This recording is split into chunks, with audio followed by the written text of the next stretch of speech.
For this, our last episode of 2024, we are sharing a conversation with Itaf and Aura, two council trainers from Israeli and Palestinian backgrounds, who speak about connection, deep listening, and the way of counsel in the midst of conflict. This conversation was recorded at the ECN Gathering 2024 in Hungary by Peter Torok, who kindly permitted us to publish it on the Council of Voices podcast. Thank you to everyone who made this conversation and this shared place possible, and thank you for listening.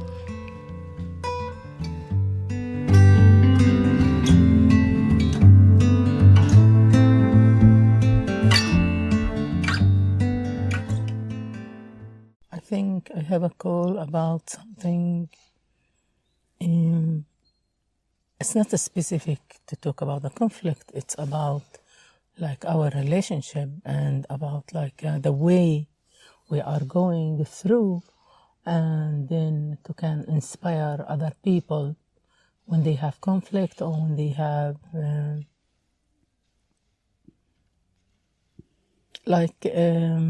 relationship also, and it's helped them in the way like we don't need to agree, and how we can stand for each other in honest and open heart in this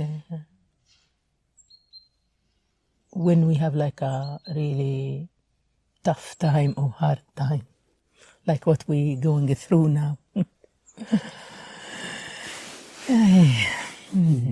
What do you think, Aura? Yeah.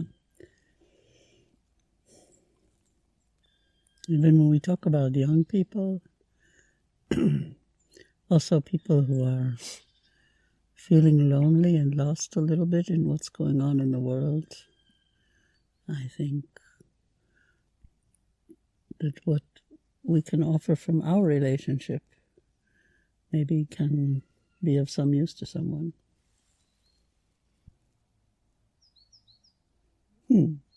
Okay. So my name is Aura Hammer. And I live in Israel. I live in the Galilee. The Galilee is the part of Israel that's in the north, and it's near Lebanon. And it's a beautiful area with streams, wildlife, country, and a very calm place normally, with good relations with people, as much as can be said in my country. I was not born there. I think this is a big part of what made me who I am. I was born in the United States, and to a Jewish family. My father was a rabbi, religious, and my mother grew up as a young girl dreaming of the new state of Israel that had been made when she was 13 years old, after the Second World War, after the Holocaust. For both of them, this was something very special, beautiful, like an ending of thousands of years of Jews longing for a home and feeling the persecution that they had felt in the world. And my mother dreamed of being a part of creating this new place, a beautiful new home for the Jewish people. We only moved there 20 years later. I was 16 by then, 16 years old. And I didn't feel Jewish. I didn't feel connected to my roots at all. But I said, okay, I will come with my family. And 2 months after we came, there was a war, the 1973 Yom Kippur War. And for me as a 16-year-old, it was a big shock, big eye-opener. What does this mean for me, for my people, for my friends? I'd never been in a war before.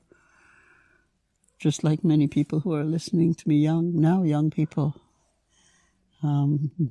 War is something that they didn't know if they're born after World War II, maybe. hopefully. And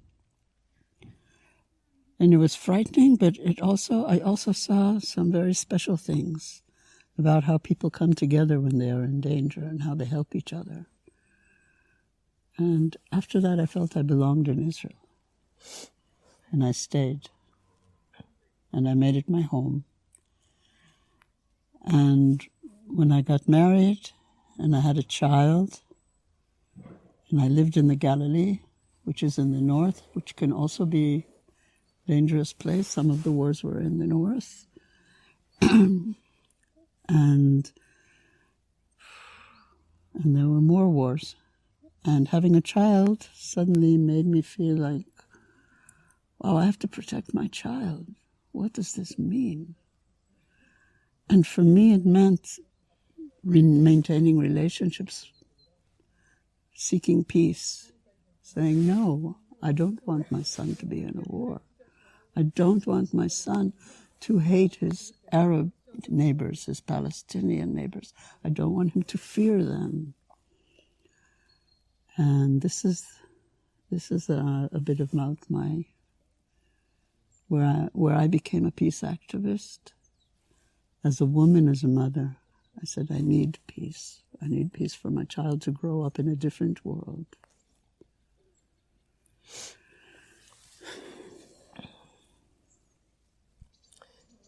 I am Itaf Aura. I born in the Boria village. It's close to Mount Tabor. And also in Mount Tabor we have a church like this, 2 churches. And when I was 9 years old, it was a war in 1967, and the people, also my family, they still have the trauma from the war from the Nakba in 1948, and my mom and we are hiding in the cave in the neighbor, and my grandma, she said, I will not going to any place. I will stay here in the garden. I will hide in the garden like how I did in 1948 in the Nakba, when they are established Israel and when they have the occupation. And my grandma told us, like, the women and the children. My brother, he was 2 years old. He born in 1946. And my mom, they hide, and the church, they protect them. All the women in the village and the children, the church protect them. And the man, they went to defend the village. And my grandma, she stay at home. And I thank really to my grandma. She stay at home, and also I am there, and I'm still in my homeland.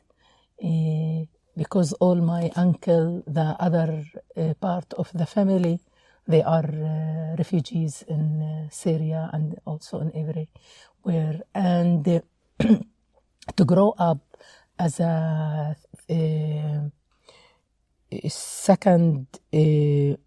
third generation of the Nakba, it's really not easy.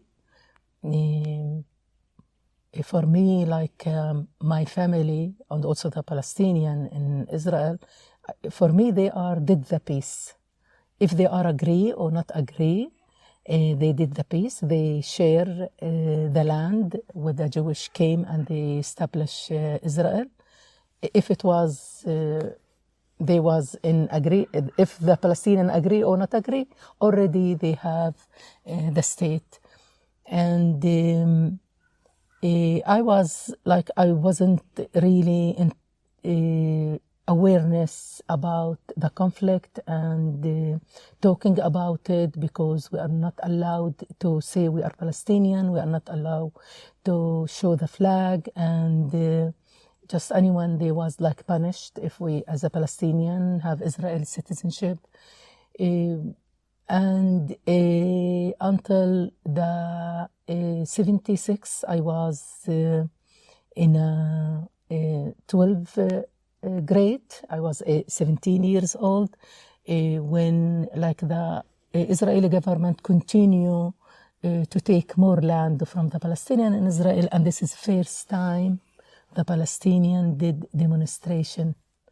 And even I didn't really have the knowledge much about the conflict, and just I went. We are the 12th grade. We take all the children from the school. We did demonstration, and then the police killed 6 Palestinian. They shot them in the demonstration, and one of them, it was a woman from Sakhnin. And after that, I was like, my father died, and I took responsibility of my family, and I started to work in the local council and also I put in my vision to raise my family and to help my family, and I wasn't really interested in any work as a peace work or even as activist. As in 1998, I related with a group of women. It's called Women in Black, and they do action against the occupation, and they seeking for peace and to end the occupation, and also call it Daughter of Peace. I was with them, going every Friday, standing in the junction with a plaque and have like a placard, and say, stop the occupation. And then it came the year 2000. Every time like something happened in the second Intifada, in the occupation territory 67, it's the second Intifada started, and then we did demonstration. The Palestinian and Israel, we have a demonstration. Again, the police, we hear just because in that time it was like a holiday for the Jewish, and no TV, and just like we have a radio, and we listen to the radio, and they says, yeah, it's one person killed by the police in this village, and this person killed in this village from the Israeli police because they was demonstrate. And my nephew and my nieces, they were really young, and they was told me, you continue to believe in your Jewish friend, look what it's happened and look what it's there. And I felt like I afraid for the children to lose their humanity. And also I decide in that time I decide to take action rather than to sit at home as a victim. And I feel I'm not a victim. I have the right to live in peace and justice like any human being in the world.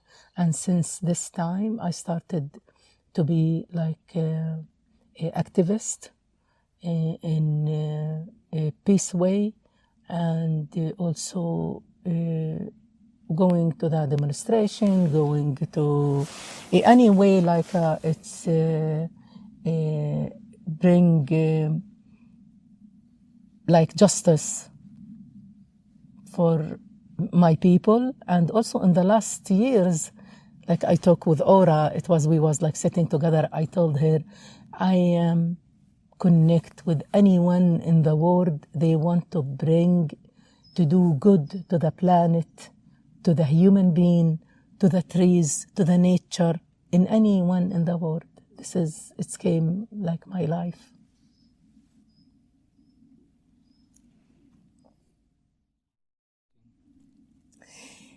In 2003, started the way of the council. It's my friend. She told me it's a teacher came from America. They teaching it's way like art of communication. And then I sit in this council. It was like all the participants, they was speaking Hebrew and only me speaking Arabic, and the teacher speaking English.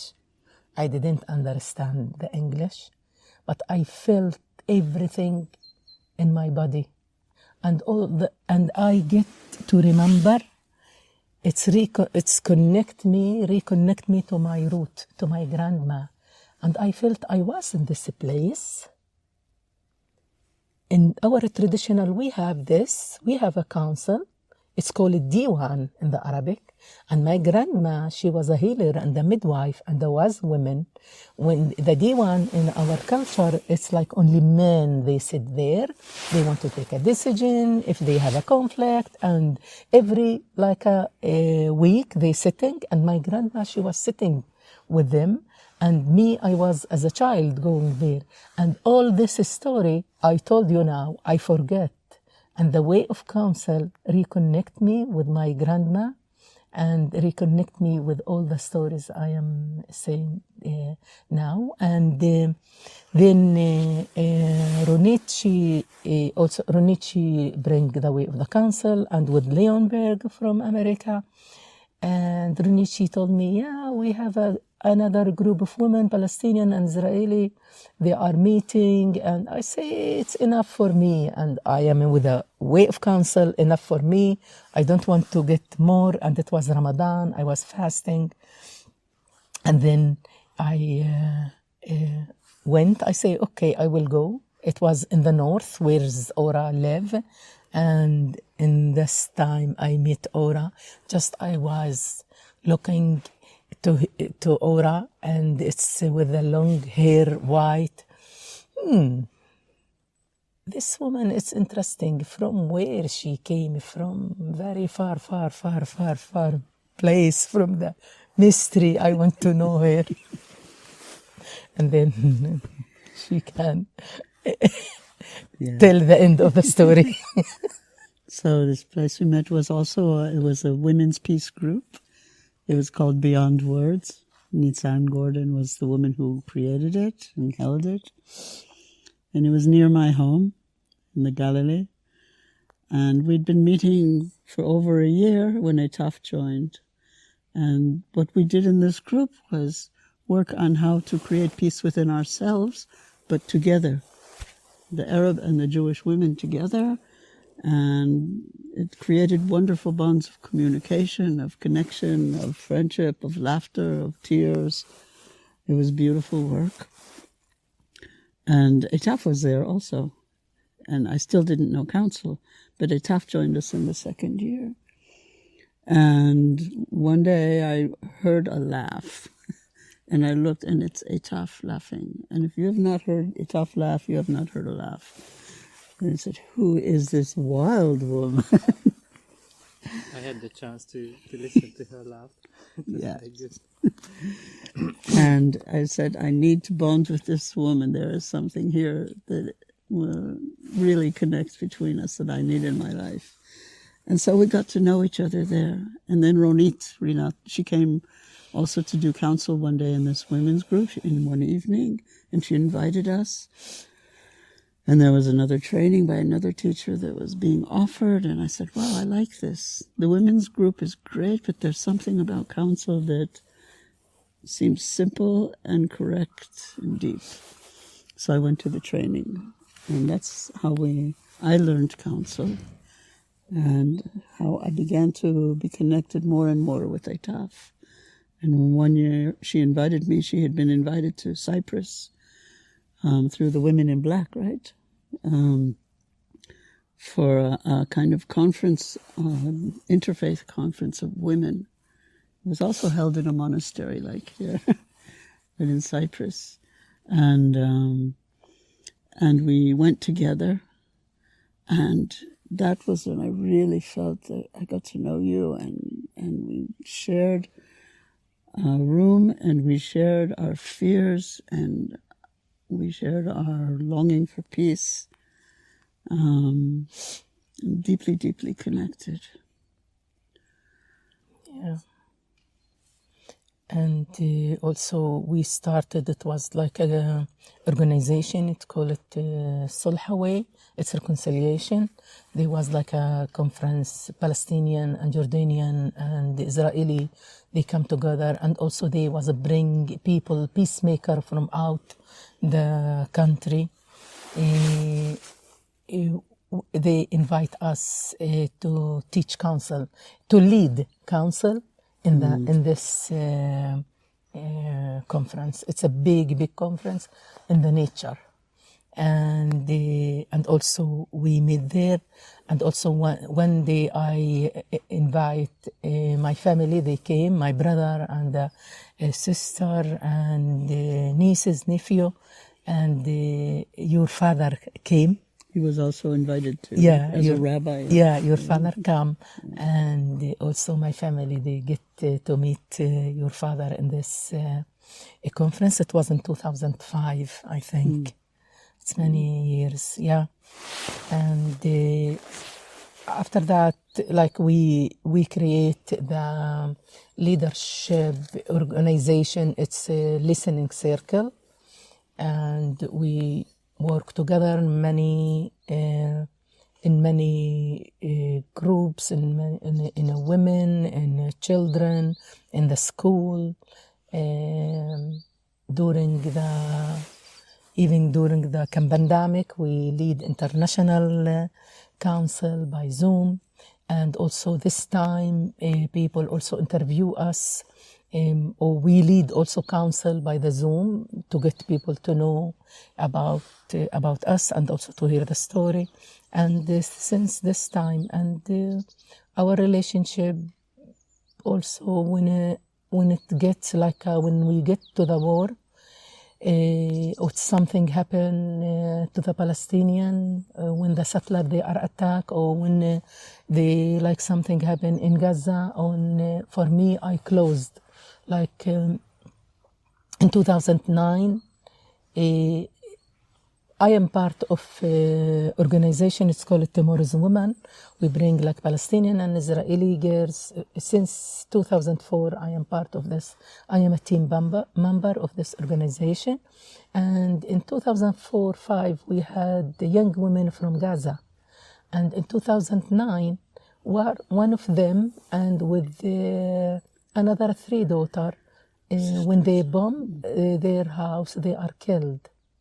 And their sister, they was in the hospital. They bring them to the Tal HaShomer hospital because their father, they was working there as a doctor.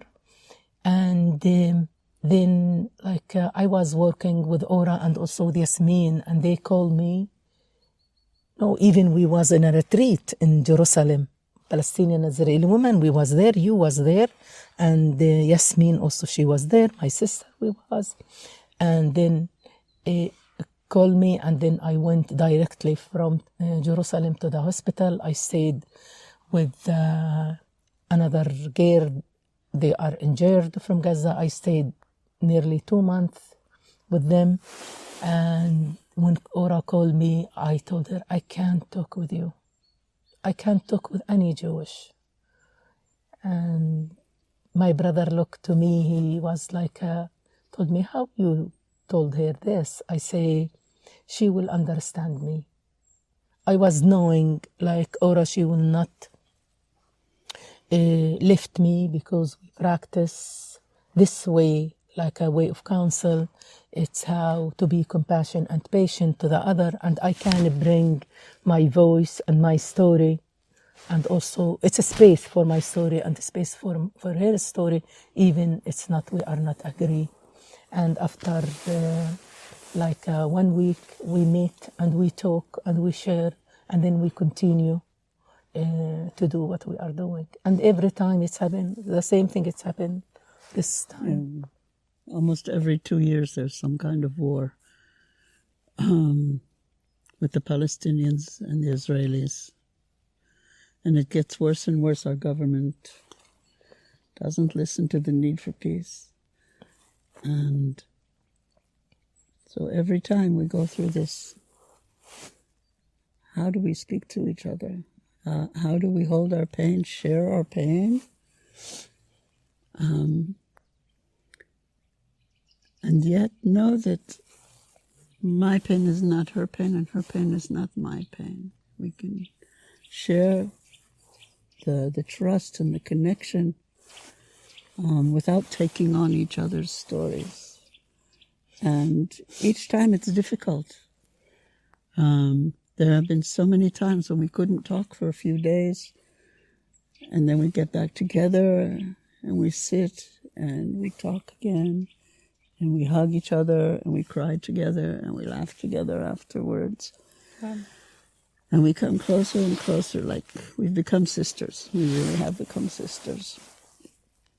Yeah, even we have a group together, like Called Sisters. called Sister. Sisters. With my sister also. Yeah. And it's called Sister. And every time, like when I need support, and also the same thing, also they get like really friends with the families. It's not.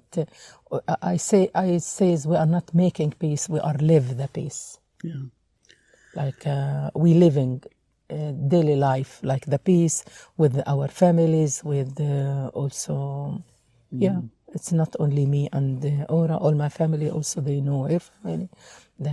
And it's like we was here sitting under the trees when I told Aura, wow, our like relationship and how we are working in our relationship, it's like cutting in Cutting into the skin.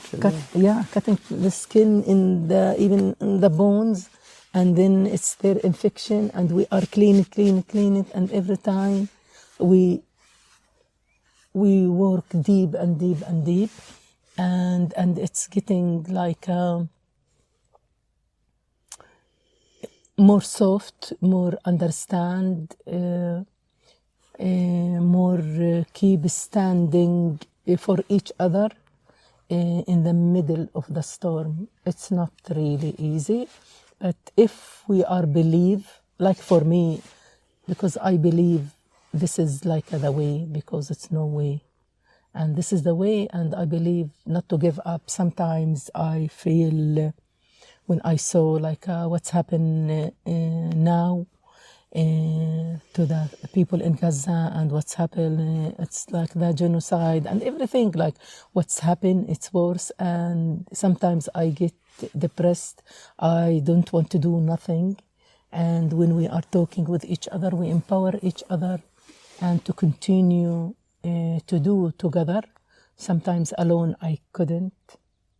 And yeah. For me, life is all about relationship. To be a human being is to be in relationship for me. And how do I deepen my understanding of relationships so that I can be in a light relationship with someone I barely know, but hold on to a relationship that is precious to me and learn from it. Because when I'm in a relationship with Itaf, we have to work so hard to keep it sometimes. But we have a need to keep it.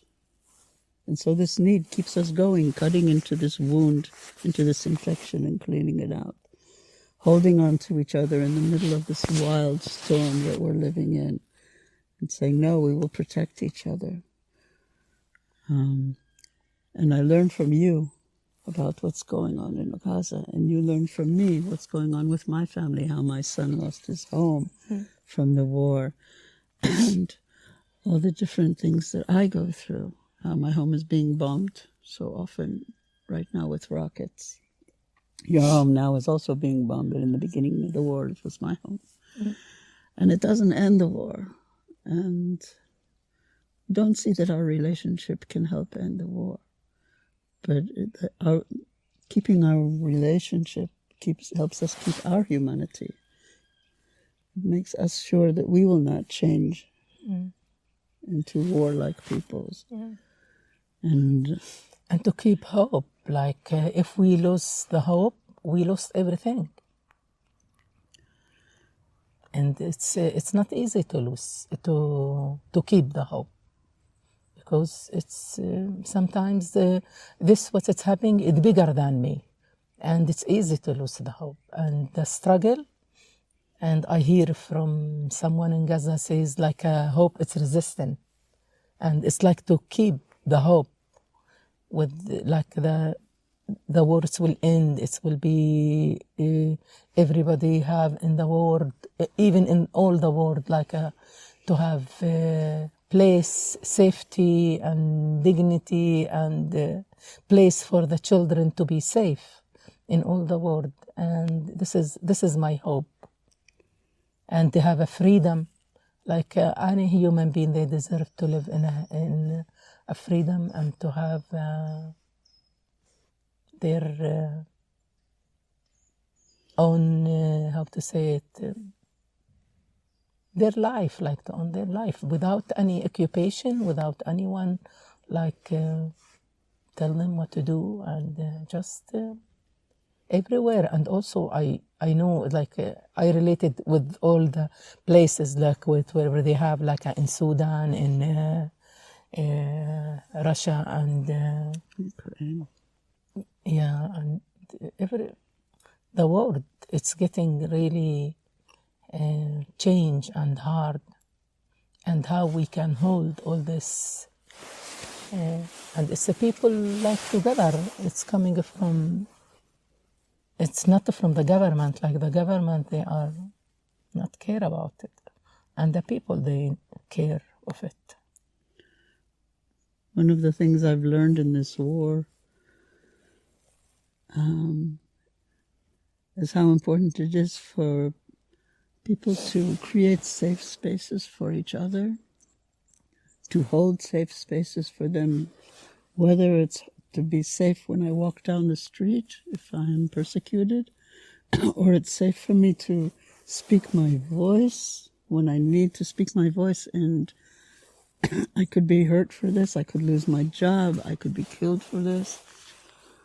We have to create these safe spaces for each other. And maybe no place is safe, but safe enough to go forward, safe enough to stand up, safe enough to be together. This is one of the things that I'm learning more and more, what it means to be safe enough to be together, to offer something small to someone. And I've also learned how it is to feel to be without hope. For many, many years, I've been working in women wage peace volunteering in this huge women's organization that for 10 years it's been around. And I've been with it for 10 years. And I would go around Israel and I would talk about hope, and I would be giving people hope, and I would say, you cannot live without hope. We need to maintain our hope. We need to sustain our hope. We will always have hope. And for the first time on October 7th in this war, I began to feel I'm losing my hope. And I said, who am I? Where am I if I don't have hope? How can I live if I don't have hope? And then I met with some Palestinian women in Women Wage Peace who were looking for a safe place to voice their fears and their needs, and I helped create it for them. And at the end of this meeting, when I heard them speak their voices and to feel more and more safe and more comfortable, I said, okay, I don't know if I have hope, but I've just learned that I have the persistence to keep up until I find it again. So now I know that I can live without hope because I have persistence. And sometimes I see glimmers of hope too. Even if the world changes every morning into something I don't know and I have to learn to live with. And also for me in the morning when I wake up, and my friend, she sent me a message, when you are back, are you back? I say, no, until now. Tonight I'm flying back. And she sent me from the newspaper, she sent me, look what's our news. And it's since like 5 years, when like the Habit October, it's happened. 5 years ago, and it's more violence and criminal between, like, inside the Palestinian community in Israel, and also illegal guns, and also the protection group, and it's part of like how the policy it's happened since, like the Israeli, how it's they treat the Palestinian, it's not equal, and all the sources, like from the budget, from the industry area, from the and also the government, they recognition that they are not treated equal, and every time they put like a program for it, and how to give more budget for the Palestinian Israel, and then it's nothing happen, just in the paper, and but all this thing bring violence and people killed, and the police, it doesn't catch anyone, and the people, they are feel free to do that because they know it's no punish. Until now, 205 Palestinians killed, and they killed today they bombed a principal in a school in his car, and it's really hard. And this is more like for me, like I have a worry about the war, and I say, okay, one day the wars will finish, and they will do like a agreement, or they will do something. But what about this in my society, and this mafia and the criminal thing, when it will end, and when they will have really stop this? And it's really worry, and it's not safe. It's not safe for anyone. We can like shot when we are in a market, or when we are in the street, and it's from this group, and the police, it doesn't interested in that to catch them, or to. I'm sure they know, because they know how they know, like someone they want to kill them in another country or in another place, and they didn't know who is have the gun, illegal gun, and who is like do the commercial, and just this is hard, yeah, and it's really scary also. And many people they are when they are afraid. I know people, they are afraid from this commercial, let's call it, like, not commercial, protection. Like the mafias. Yeah, the mafia, and they left the country. They left their home. You know, when you're speaking of that, I feel for many years there's been wars in our country, and one of the things that I feel that the reason for it is also because when we created the state of Israel, there were many problems. There's problems between the Arabs and the Jews, but there's also problems within the Jewish society, between the poor people and the rich people, between the darker peoples and the lighter peoples, between the educated and the uneducated, and there's so many issues. And I feel very often that it's much easier for governments to have this war. As long as we have a big enemy outside, we don't have time or money or the ability to take care of what's going on inside our country. So, like, this is there are so many reasons why there is war. You know, for me, the biggest reason is just the power. It's the people who sell guns. It's not between us. It's between those who want power and those who want to live their lives safely and well. Yeah. we continue to do what we are doing. The important thing, not to lose the hope. To find it if we lost it. Yeah. Oh, thank you. Thank you. How are you feeling now? Good. I want to thank this beautiful place for holding us with the birds in the background and the trees and the autumn leaves and the good air. And thank you for asking us, for offering this. Yeah, because for me it feels the best and the safest when I know people are listening. That gives me hope. Yeah, the nature, it's healing for me.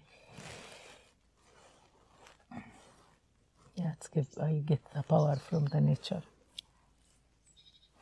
Thank you. Thank you, Peter.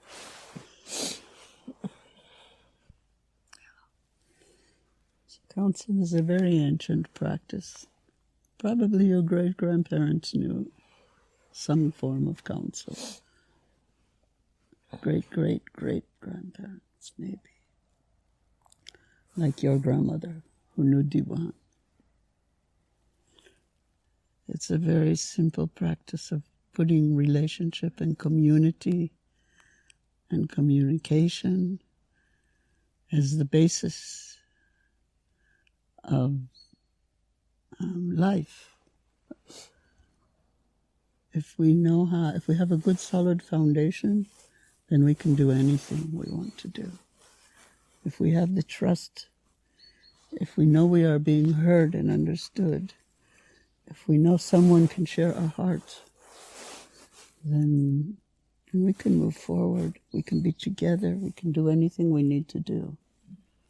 So what we do is we speak from the heart, and we listen from the heart,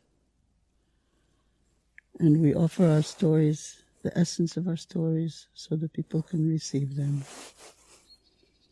And this is the basis. Yeah, we are share stories from our experience, and also we share like the wisdom, like we say it like when we ask a question and we get the answer from the wisdom of the circle of the we didn't get advice, and we are not interrupt, and just be and listening from the heart. When I am listening to your story, I give you the opportunity for you will listen to yourself and you will get the answer. Mm-hmm. And all this, like we practice like the four intention, talking from the heart and listening from the heart, be spontaneously and to be lean. But we have agreement or rule. It's this rule. It's help how to build health community. It's everything saying in the council stayed in the council.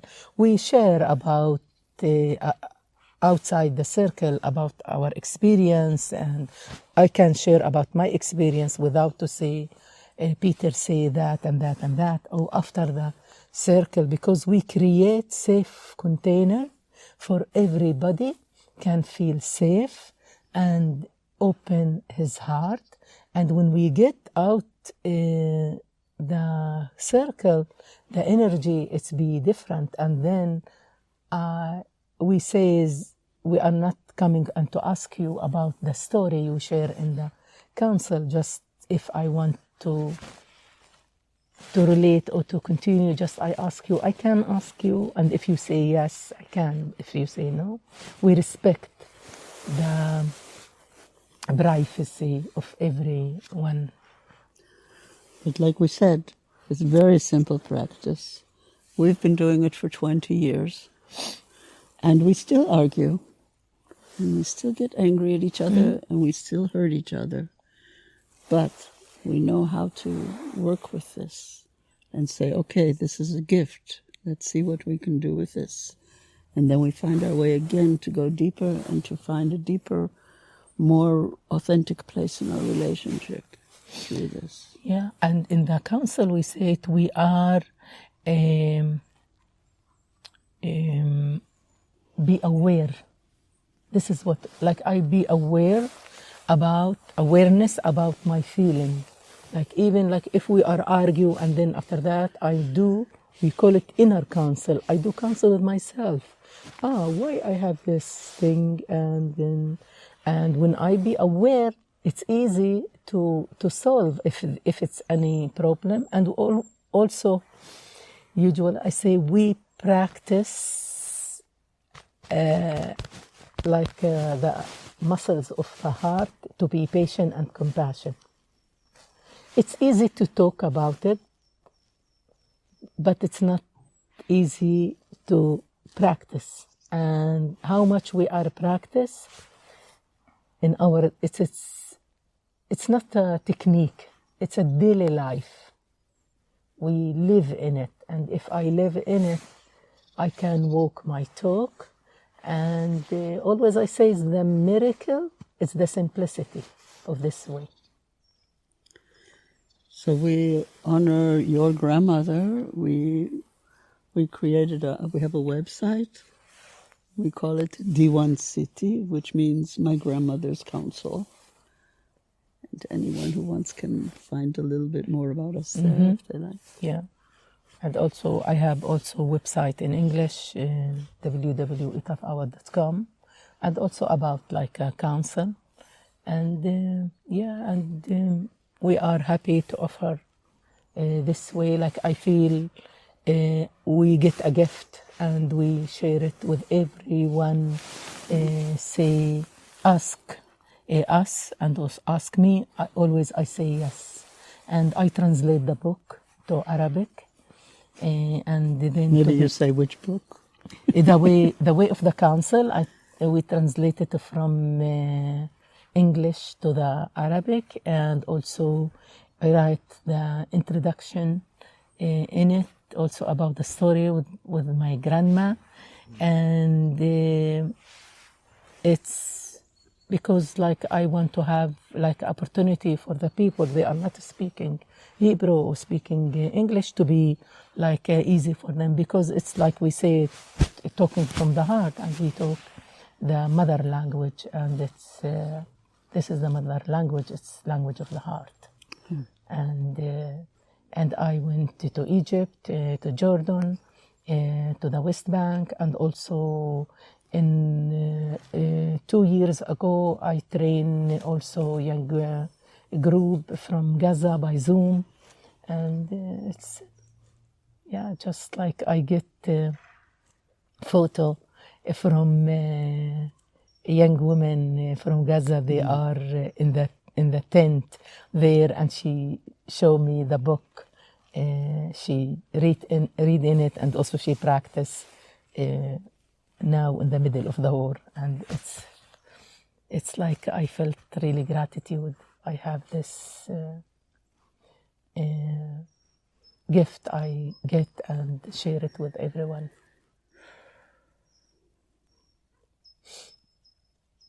Thank you. The question in me right now is, what can we do, young people, for peace?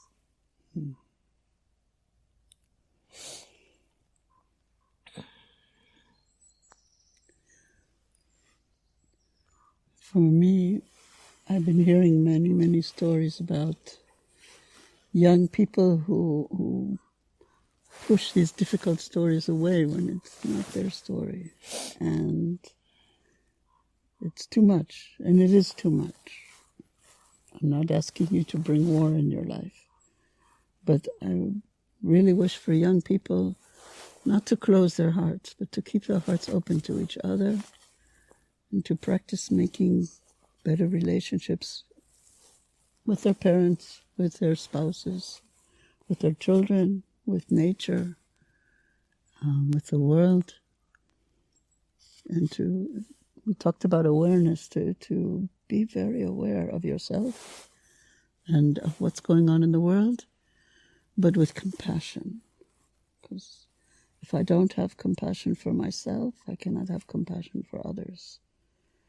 So this is awareness and compassion and making sure to work on creating relationships that are quality, that serve you and serve the people you're with, and hopefully serve the world. Yeah, and I know the young people, they are really, it's not like our age or our grandmother or grandfather or even it's because all the many information and many things, because all the development of the internet and all the world, it's came like a globalization and many information, and it's really too much for this.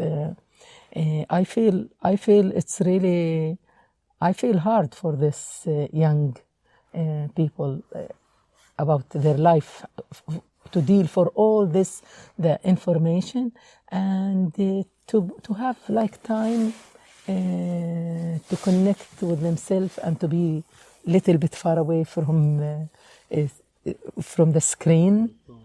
Yeah, from the screen, and to have relationship between each other, and also share experience, share stories. And I know it's needed now, because this is the generation. Yeah, and just to have the time, and even they can use this for but because I hear a lot of abuse in this phones or screen, and to use it in to health communication, to use this and also to have the time just to communicate in compassion and patient, and without to release from the ego, because to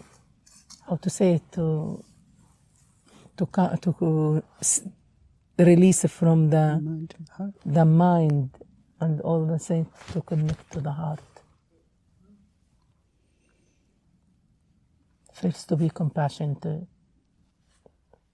to ourselves, to be compassionate to their self, and then we can be compassionate to the other. And don't forget to have fun. Yeah. One of my favorite quotes is from Howard Thurman. It says, And love. Don't ask what the world needs from you. Ask what makes you come alive. That's what you need to do in the world. Yeah. So working with Itaf makes me come alive. Thank you. Yeah, thank you. Thank you. Thank you so much for sharing. Thank you. Stories.